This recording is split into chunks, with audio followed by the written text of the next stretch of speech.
Hello students, આજે આપણે જોઈશું ધોરણ 10નું ચેપ્ટર નંબર 7 કેલ્સીમાં વિધેય એની અંદરનો નેક્સ્ટ પાર્ટ.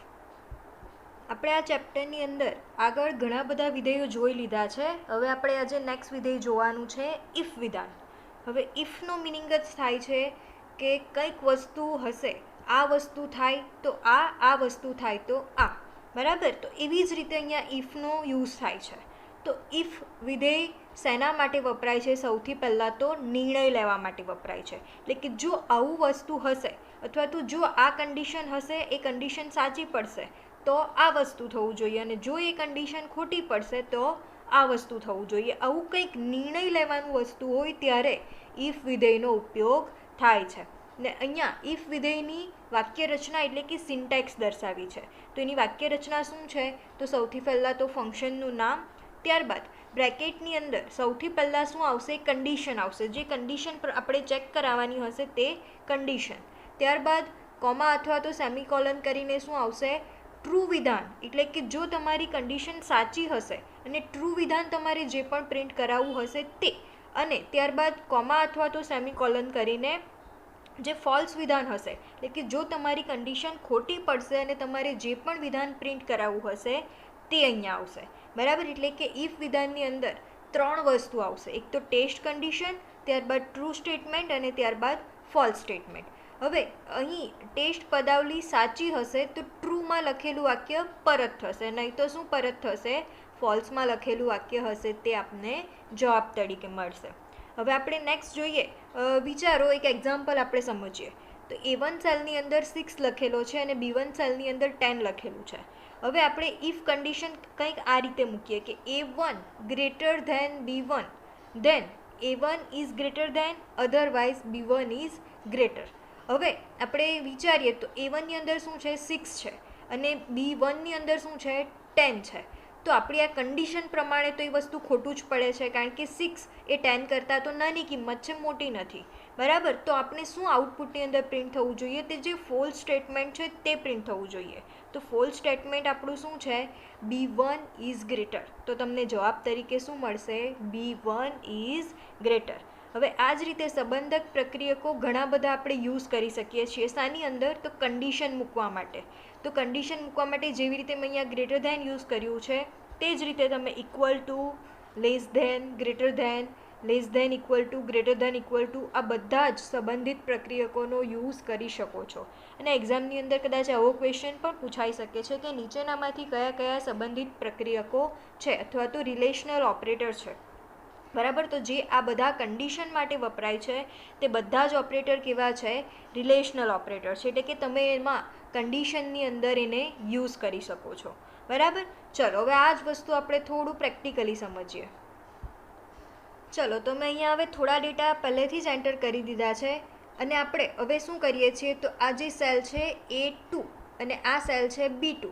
હવે આ બંનેનું આપણે કમ્પેરિઝન કરીએ અને ત્યારબાદ કંઈક ટ્રુ વેલ્યુ એટલે કે ટ્રુ સ્ટેટમેન્ટ અને ત્યારબાદ એક ફોલ્સ સ્ટેટમેન્ટ લખીએ, બરાબર. તો એના માટે સૌથી પહેલાં તો ફંક્શન વિઝાર્ડમાં જઈને આપણે કયું ફંક્શન લેવાનું છે? તો આપણું ફંક્શન છે ઇફ. તો ઇફ, હવે એની અંદર સૌથી પહેલાં તો શું આવશે? આપણી ટેસ્ટ કન્ડિશન આવશે. તો કન્ડિશનમાં આપણે મૂકીએ કે A2 is less than, A2 is less than શું? તો B2. તો શું થવું જોઈએ? હવે આ આપણી કન્ડિશન શું પડે છે? ખોટી પડે છે, કારણ કે A2ની અંદર તો નાની સંખ્યા છે એટલે આપણી કન્ડિશન ખોટી પડશે. તો હવે અહીંયા જે આપણે સ્ટેટમેન્ટ લખાવવું છે, તો સ્ટેટમેન્ટ તરીકે આપણે લખી દઈએ છીએ કે જો A2 એ B2 કરતાં મોટી હશે તો A2 is greater, A2 is greater. અથવા તો શું થશે? તો આવું નહીં હોય તો એના બદલે શું થશે? તમારું B2 મોટી થશે એટલે આપણે આવું પ્રિન્ટ કરાવી દઈએ છીએ કે B2 ઇઝ ગ્રેટર. હવે તમારે જે પણ પ્રિન્ટ કરાવવું હોય તે તમે લખી શકો છો, પરંતુ એક વસ્તુ આની અંદર યાદ રાખજો કે જે તમે સ્ટેટમેન્ટ લખો છો એ શામાં આવશે? તો હંમેશા ડબલ કોટની અંદર આવશે. હવે જો તમે ડબલ કોટ નહીં લખશો તો તમારી એરર જશે, એટલે કે તમને જે આઉટપુટ મળવું જોઈએ તે આઉટપુટ તમને મળશે નહીં, બરાબર. ચલો હવે જોઈ લો, આપણો આન્સર મળી ગયો કે B2 ઇઝ ગ્રેટર, કારણ કે આપણી કન્ડિશન શું પડે છે? ખોટી પડે છે, તો આપણો આન્સર શું આવી જશે? B2 is greater. ચલો, તો આપણો આન્સર આપને મળી ગયો છે. હવે આપણે એક વસ્તુ બીજું કરીએ કે આ જે ઇફ સ્ટેટમેન્ટ છે એ જનરલી શેમાં વધારે યુઝ થાય છે? તો આપણે એવું કંઈક કરવું હોય કે કોઈકના માર્ક્સ જો 70 કરતાં વધારે હોય તો એને મળવો જોઈએ A ગ્રેડ. ત્યારબાદ અથવા તો એવું વિચારીએ કે એને મળવો જોઈએ ફર્સ્ટ ક્લાસ. ત્યારબાદ એના જ માર્ક્સ હોય 55થી વધારે તો એને મળવો જોઈએ સેકન્ડ ક્લાસ.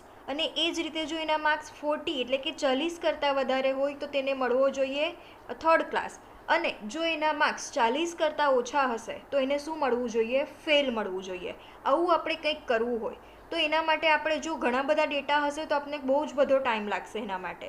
તો એ વસ્તુ આપણે ઇઝીલી ઇફ સ્ટેટમેન્ટનો યુઝ કરીને કરી શકીએ છીએ.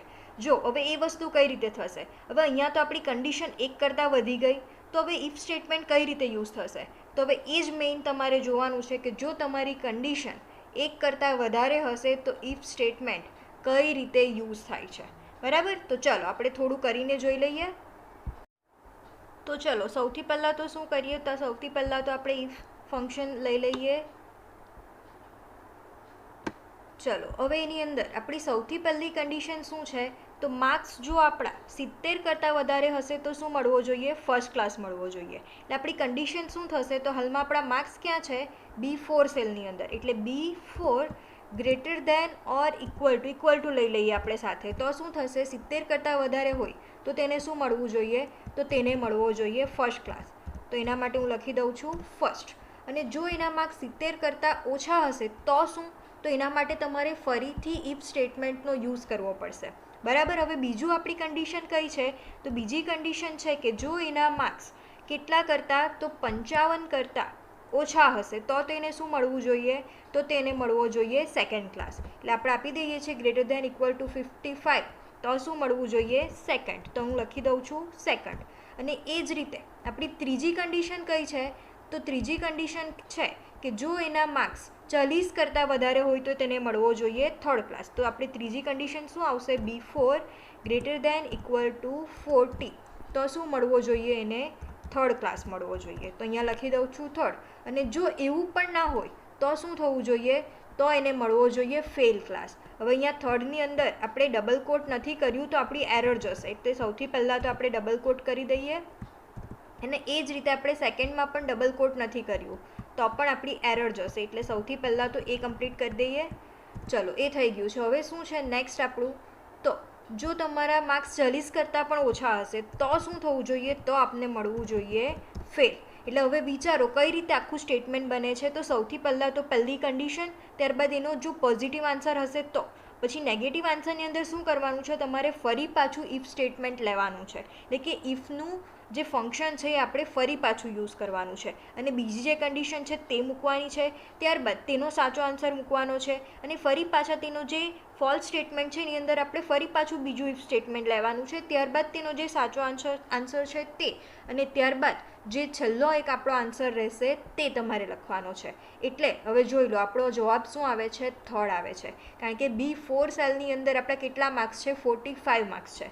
તો એ કેટલા છે? તો એ 40 અને 55ની વચ્ચે છે. એટલે આપણો જવાબ શું મળવો જોઈએ? તો આપણો જવાબ મળવો જોઈએ થર્ડ ક્લાસ. બરાબર છે? ચલો, એ જ રીતે હવે આપણે ઓકે આપી દઈએ. તો હવે આપણે એક વસ્તુમાં તો કરી દીધું છે, પરંતુ આપણી પાસે ઘણા બધા ડેટા હશે ત્યારે શું કરવાનું છે? તો સિમ્પલી તમારે જે ચોરસ તમને અહીંયા દેખાય છે તેને ડ્રેગ એન્ડ ડ્રોપ કરવાનું છે, જેથી તમને બધાનો જ આન્સર તરત જ એક જ સેકન્ડની અંદર મળી જશે. બરાબર? તો હવે તમને ખબર પડી કે ઇફ સ્ટેટમેન્ટ વધારે શેના માટે યુઝ થાય છે. તો આવું કંઈક આપણું કન્ડિશનલ વસ્તુ હોય ત્યારે આપણે કંઈક વસ્તુ પ્રિન્ટ કરાવવાનું હોય તો ત્યારે જ ઇફ સ્ટેટમેન્ટનો યુઝ થાય છે. એટલે આ ઇફ જે ફંક્શન છે એ ખૂબ જ ઇમ્પોર્ટન્ટ ફંક્શન છે. એ હાલમાં જ નહીં પણ તમારા ફ્યુચર માટે પણ તમને એટલું જ કામ લાગશે. ચલો, હવે એ જ રીતે આપણે નેક્સ્ટ વિધેયો જોવાના છે, જે છે તાર્કિક વિધેયો. એટલે તાર્કિક વિધેયો શેના માટે યુઝ થશે? તો તાર્કિક વિધેયનો ઉપયોગ પણ નિર્ણય લેવા માટે જ થશે. હવે એની અંદર સૌથી પહેલું વિધાન છે ટ્રુ, અને આ વિધાનની કિંમત શું છે? ટ્રુ છે. એટલે એ ટ્રુ પરત કરશે. એ જ રીતે નેક્સ્ટ છે ફોલ્સ સ્ટેટમેન્ટ, ફોલ્સ ફંક્શન. તો ફોલ્સ ફંક્શન શેના માટે યુઝ થાય છે? તો એ કિંમત ફોલ્સ તરીકે આપને મળશે. હવે આપણે નેક્સ્ટ જે મેઇન જોવાના છે હવે પછીના ફંક્શન છે. તો નેક્સ્ટ ફંક્શન છે નોટ. હવે નોટ ફંક્શન શેના માટે યુઝ થાય છે? તો આ વિધેય કિંમતને તેનાથી ઉલટી બનાવે છે. એટલે કે જો તો જવાબ તરીકે ટ્રુ હશે તો તમને શું મળશે? ફોલ્સ મળશે. અને જો તમારો જવાબ ખોટો આવતો હશે તો ફોલ્સ હશે તો તમને જવાબ શું મળશે? ટ્રુ મળશે. એટલે વિચારો કે તમે અહીંયા એક નોટ ફંક્શનનો યુઝ કર્યો છે અને તેની અંદર તમે કિંમત આપી છે 1 = 1. તો હવે 1 = 1 એ વસ્તુ તો સાચું છે, પરંતુ તો પણ એ તમને જવાબ તરીકે શું આપશે? ફોલ્સ આપશે, કારણ કે કોઈ પણ આન્સરને ઉલટાવીને આપે છે. બરાબર. ચલો પ્રેક્ટિકલી થોડું ઘણું કરીને જોઈ લઈએ. ચલો સૌથી પહેલાં તો ફંક્શન વિઝાર્ડ ઓપન કરીને શું કરી દઈએ છીએ? આપણે લોજિકલ ફંક્શન્સનો યુઝ કરીએ છીએ. તો હવે નોટનો યુઝ કરવાના છે. તો સૌથી પહેલાં નોટ. હવે એની અંદર આપણે એક એક્સપ્રેશન આપીએ, કન્ડિશન આપીએ કે A2 = B2. હવે A2 અને B2 બંને વસ્તુ સેમ છે? તો નથી, કારણ કે A2ની અંદર શું વેલ્યુ છે? 25 છે અને B2ની અંદર શું છે? તો 36 છે. હવે આ બંને વેલ્યુ તો સરખી નથી, એટલે આપણો એમ આન્સર શું આવે? ફોલ્સ આવવો જોઈએ. પરંતુ અહીંયા આપણને આન્સર શું મળે છે? ટ્રુ મળે છે. કેમ ટ્રુ મળે છે? કારણ કે આપણે નોટ ફંક્શનનો યુઝ કર્યો છે. એ નોટ ફંક્શન શું કરે છે? આન્સરને ઉલટાવીને આપે છે. એટલે આપણો આ જે જવાબ આવ્યો છે તે સાચો જ છે. ચલો એ જ રીતે નેક્સ્ટ ફંક્શન જોઈએ. તો નેક્સ્ટ ફંક્શન છે એન્ડ ફંક્શન, અને એ જ રીતે બીજું પણ એક ફંક્શન છે ઓર ફંક્શન. હવે એન્ડ ફંક્શન જો બધી જ શરત સાચી હશે તો જ શું કરશે? જવાબ આપને ટ્રુ આપશે. અને ઓર ફંક્શનની અંદર શું થાય છે? તો આ વિધેયમાં જો કોઈ એક શરત પણ સાચી હશે તો પણ આપને જવાબ શું મળશે? ટ્રુ મળશે. હવે આ જ એક વસ્તુ તમારે યાદ રાખવાનું છે. આ બંને વિધેયનો આ જ એક ડિફરન્સ છે કે એન્ડ વિધેયમાં બધી જ શરત જો સાચી હશે તો જ તમને ટ્રુ જવાબ મળશે, પરંતુ ઓર વિધેયની અંદર કોઈ પણ એક શરત પણ સાચી પડી ગઈ તો પણ તમને જવાબ શું મળશે? ટ્રુ મળશે. હવે અહીંયા જ મેં એ રીતે એક એક્ઝામ્પલ આપ્યું છે કે A1ની કિંમત 12 છે, A2ની કિંમત 12 છે અને A3ની કિંમત શું છે? 6 છે. તો એન્ડ વિધેયની અંદર પહેલી કન્ડિશન છે A1 = A2. હવે એ પહેલી કન્ડિશન તો આપણી સાચી છે, કારણ કે 12 = 12 એ સાચું જ છે. અને એ જ રીતે નેક્સ્ટ છે A2 = A3. પરંતુ 12 અને 6 એ બંને તો સરખા નથી, એટલે કે આપણી એક કન્ડિશન સાચી પડી અને એક ખોટી પડી. પરંતુ આપણું શું છે? બધી જ કન્ડિશન સાચી હશે તો જ ટ્રુ જવાબ મળશે. હવે અહીંયા એવું નથી થતું. એના માટે આપણા આન્સર શું મળશે? ફોલ્સ મળશે. અને એ જ સેમ એક્ઝામ્પલ આપણે ઓર માટે વિચારીએ તો આપણો જવાબ શું આવશે? ટ્રુ આવશે, કારણ કે બેમાંથી એક કન્ડિશન તો આપણી સાચી પડી જાય છે, એટલે આપણો જવાબ આપણને મળશે ટ્રુ. બરાબર. ચલો હવે પ્રેક્ટિકલી કરીને જોઈ લઈએ. ચલો તો સૌથી પહેલાં તો ફંક્શન વિઝાર્ડ ઓપન કરી દઈએ. એની અંદરથી લોજિકલ ફંક્શન છે. હવે એની અંદરથી સૌથી પહેલાં આપણે લઈ લઈએ એન્ડ, એટલે કે જો બધી જ કન્ડિશન સાચી હશે તો જ ટ્રુ આન્સર મળશે. હવે આપણે કન્ડિશન આપી દઈએ છીએ A1 = B1 અને બીજી કન્ડિશન હું લઈ લઉં છું A1 = C1. તો હવે અહીંયા આપણી કન્ડિશનની અંદર પહેલી કન્ડિશન તો ખોટી છે, કારણ કે 25 = 36 નથી, પરંતુ બીજી કન્ડિશન સાચી છે કે A1 = C1. C1 નહીં આવશે, અહીંયા આપણા A2માં છે વેલ્યુ, એટલે A2 = આવશે B2 અને એ જ રીતે આવશે A2 = C2. બરાબર. કારણ કે આપણા જે વેલ્યુ છે એ A1માં નથી, પરંતુ A2માં છે. એટલે હવે આપણી બે કન્ડિશન થઈ ગઈ. હવે આ બેમાંથી એક કન્ડિશન તો આપણી સાચી છે. કયું? A2 = C2, કારણ કે બંનેની અંદર 25 વેલ્યુ છે. પરંતુ જો બંને કન્ડિશન સાચી હશે તો જ એન્ડ ફંક્શન શું પરત કરશે? ટ્રુ પરત કરશે. માટે આપણો જવાબ અહીંયા શું આવે છે? ફોલ્સ આવે છે. બરાબર, જે સાચું જ છે. ચલો એ જ રીતે આપણે નેક્સ્ટ જોઈ લઈએ ઓર ફંક્શન. તો એના માટે સૌથી પહેલાં તો ફંક્શન વિઝાર્ડ ઓપન કરીને લોજિકલ ફંક્શન, અને એની અંદરથી શું લેવાનું છે આપણે? ઓર.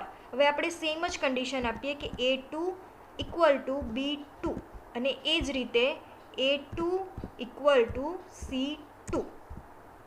ચલો તો હવે આપણને શું મળે છે? ટ્રુ મળે છે. કેમ ટ્રુ મળે છે? કારણ કે બેમાંથી એક કન્ડિશન તો આપણી સાચી છે, એટલે આપણને આન્સર શું મળશે? ટ્રુ મળશે. બરાબર. તો હવે તમને સમજ પડી ગઈ છે એન્ડ અને ઓર બંનેમાં શું ફરક છે? ઓકે. ચલો હવે નેક્સ્ટ વિધેય જોઈએ. તો શાબ્દિક લખાણ પરના વિધેયો, એટલે કે હવે આપણે સ્ટ્રિંગ સાથે કાર્ય કરવાનું છે. તો એની અંદર સૌથી પહેલું વિધેય છે કોન્કેટનેટ. એ શાના માટે વપરાય છે? તો બે સ્ટ્રિંગને જોડવા માટે. એટલે વિચારો કે કોઈક સેલની અંદર આઈસ લખેલું છે અને બીજા સેલની અંદર ક્રીમ લખેલું છે, અથવા તો આપણે ડિરેક્ટલી આ બે વસ્તુને જોડવું છે, આઈસ અને ક્રીમ. તો એની અંદર આપણે શું આપી દેવાનું છે? તો પહેલા પેરામીટર તરીકે આઈસ આપવાનું છે અને બીજા પેરામીટર તરીકે શું આપવાનું છે? ક્રીમ આપવાનું છે. તો એ જ આપણે શું કરશે? સીધો જ એ બંને વર્ડને જોઈન્ટ કરીને આપશે. એટલે આપણો જવાબ આવી જશે આઈસ અને ક્રીમ. બરાબર. આ જ રીતે આપણે સેલ એડ્રેસનો પણ અહીંયા યુઝ કરી શકીએ છીએ, જો આપણે ડાયરેક્ટ સ્ટ્રિંગનો યુઝ ના કરવો હોય તો. બરાબર. ચલો કરીને જોઈ લઈએ. તો હવે મેં અહીંયા D9 સેલની અંદર આઈસ લખ્યું છે અને D10 સેલની અંદર શું લખ્યું છે? ક્રીમ લખ્યું છે. તો હવે D11 સેલની અંદર આપણે બંનેને જોડીએ છીએ. તો એના માટે આપણે સૌથી પહેલાં તો ટેક્સ્ટ નામના ફંક્શનનો યુઝ કરવાનો છે, એમાંથી કોન્કેટનેટ. હવે એની અંદર સૌથી પહેલું શું છે? તો D9 અને બીજું કોને આપણે જોડવાનું છે? D10ને જોડવાનું છે. તો એના માટે શું લખવું પડશે? અહીંયા D10. ઓકે, તો આપણું આઈસ્ક્રીમ આપને મળી ગયું છે. તો બસ આ જ કામ છે કોન્કેટનેટ ફંક્શનનું, કે બે સ્ટ્રિંગને આપને જોડી આપે છે. ચલો, એ જ રીતે નેક્સ્ટ ફંક્શન છે લોવર. સ્ટ્રિંગને નાના મૂળાક્ષરોમાં ફેરવે છે. એટલે શું થશે?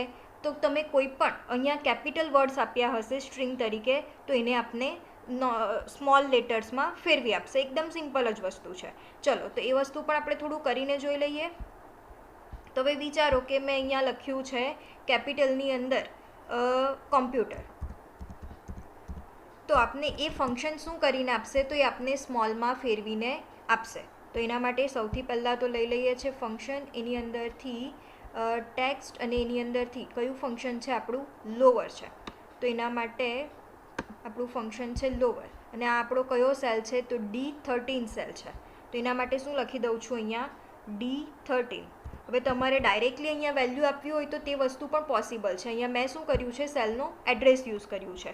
જો એકદમ સિમ્પલ જ વસ્તુ છે કે આપને કેપિટલ લેટરને સ્મોલ લેટરમાં કન્વર્ટ કરીને આપે છે. ચલો, એવી જ રીતે નેક્સ્ટ ફંક્શન છે અપર. હવે એ શું કરશે? તો લોવર એ કેપિટલ લેટરને સ્મોલમાં કન્વર્ટ કરતું હતું, તો અપર શું કરશે? તો અપર એ સ્મોલ લેટરને કેપિટલ લેટરમાં કન્વર્ટ કરીને આપશે. તો ચલો, એ વસ્તુ પણ આપણે કરીને જોઈ લઈએ. તો હાલમાં આપણી પાસે D14 સેલની અંદર ઓલરેડી સ્મોલ લેટર્સ છે જ, તો આપણે એને શું કરીએ? તો કેપિટલ લેટરની અંદર કન્વર્ટ કરીએ. ચલો, તો એના માટે સૌથી પહેલાં તો ફંક્શન વિઝાર્ડ ઓપન કરીએ અને એની અંદરથી ટેક્સ્ટ અને ત્યારબાદ એની અંદરથી શું લેવાનું છે? આપણે તો અપર લેવાનું છે. તો અપર માટેનું ફંક્શન છે અપર. ચલો, હવે એની અંદર આપણું કયો સેલ છે? તો આપણો સેલ છે D14. એટલે D14. તો જોઈ લો, તમને આઉટપુટની અંદર કેપિટલ કમ્પ્યુટર મળે છે. ઓકે, મળે છે. તો આપણું જે ફંક્શન છે તે રાઈટ છે. ચલો, એ જ રીતે નેક્સ્ટ આપણું ફંક્શન છે પ્રોપર. હવે એ શાના માટે યુઝ થાય છે? તો સ્ટ્રિંગના બધા શબ્દોનો પહેલો અક્ષર મોટો અને બીજા નાના અક્ષરોમાં ફેરવે છે. એટલે શું થશે? તો સ્ટ્રિંગનો જે પહેલો લેટર હશે તે શું કરી આપશે? તમને કેપિટલમાં કરી આપશે અને બાકીના બધા જ જે લેટર હશે એ ભલે તમે કેપિટલમાં લખ્યા હશે કે સ્મોલમાં લખ્યા હશે, પણ શું કરશે? બાકીના બધા જ લેટરને સ્મોલમાં કન્વર્ટ કરી આપશે. જે રીતે મેં અહીંયા એક્ઝામ્પલ આપ્યું છે કે આઈ લવ માય ઇન્ડિયા, એની અંદર મેં શું કર્યું છે? તો અહીંયા ઈ કેપિટલ કર્યો છે, અહીંયા વાય કેપિટલ કર્યો છે, પરંતુ મને આન્સર શું મળશે? તો આન્સરની અંદર ટોટલી કેપિટલ જે પહેલો લેટર છે તે જ કેપિટલ હશે, બાકીના બધા કેવા લેટર હશે? સ્મોલ હશે. ચલો, તો એ વસ્તુ કરીને જોઈ લઈએ. ચલો, તો સૌથી પહેલાં ફંક્શન વિઝાર્ડ ઓપન કરી દઈએ. એની અંદરથી આપણું ટેક્સ્ટ છે અને એની અંદરથી આપણું ફંક્શન કયું છે? પ્રોપર. તો આપણે પ્રોપર સિલેક્ટ કરી દીધું છે. હવે એની અંદર આપણે ટેક્સ્ટ લખીએ છીએ કે આઈ, પછી હું લખું છું લવ માય, પછી ઇન્ડિયા. હવે જો અહીંયા મેં શું કર્યું છે? તો બાકીના બધા લેટર સ્મોલ લખ્યા છે, ઇન્ડિયાનો ડી કેપિટલ લખ્યો છે, તે છતાંય મારો જવાબ શું આવે છે? તો બધો જ લેટર, બધા જ શબ્દની અંદર પહેલો લેટર શું મળે છે? કેપિટલ મળે છે. તો આ જ છે આ જે ફંક્શન આપણે યુઝ કર્યું તેનું પ્રોપર જ આપને આઉટપુટ મળે છે. ચલો, એ જ રીતે નેક્સ્ટ ફંક્શન છે હવે રોમન અને અરેબિક અંક માટેના વિધેયો. હવે રોમન અંક એ શેના માટે યુઝ થશે? તો એ જનરલી જે આપણે ડેસિમલ અંક લખીએ છીએ તેને રોમનમાં કન્વર્ટ કરવા માટે યુઝ થાય છે. અને અરેબિક એ શેના માટે યુઝ થાય છે? તો એ રોમન નંબરને અંકમાં ફેરવવા માટે યુઝ થાય છે. ચલો, તો આ વસ્તુ પણ આપણે તરત જ કરીને જોઈ લઈએ છીએ. એકદમ ઇઝી વસ્તુ છે. ચલો, તો સૌથી પહેલાં ફંક્શન વિઝાર્ડ ઓપન કરીએ. એની અંદરથી સૌથી પહેલાં તો આપણે ડેસિમલ નંબરને રોમનમાં કન્વર્ટ કરીએ છીએ. તો એના માટેનું ફંક્શન કયું છે? રોમન. હવે આપણો ડેસિમલ નંબર છે આપણો 5, તેને આપણે કન્વર્ટ કરીએ રોમનમાં. તો એનું રોમન શું થાય છે? તો કેપિટલ વી થાય છે, જે આપણે બધાને ખબર જ છે. તો જોઈ લો, આપણો આન્સર અહીંયા આપણે મળી જાય છે કેપિટલ વી. ઓકે, ચલો એ જ રીતે હવે આપણે શું કરીએ તો રોમન નંબરને અરેબિકમાં કન્વર્ટ કરીને જોઈ લઈએ. તો એના માટે પણ સૌથી પહેલાં તો ફંક્શન વિઝાર્ડ ઓપન કરીએ, ત્યારબાદ અરેબિક, અને એની અંદર હવે આપણે વેલ્યુ તરીકે આપીએ છીએ કેપિટલ વી. તો એનો અંક શું થશે? તો એનો અંક થાય છે 5, જે પણ આપને ખબર જ છે. તો ઓકે, આ બંને ફંક્શન પણ પ્રોપરલી વર્ક કરે જ છે.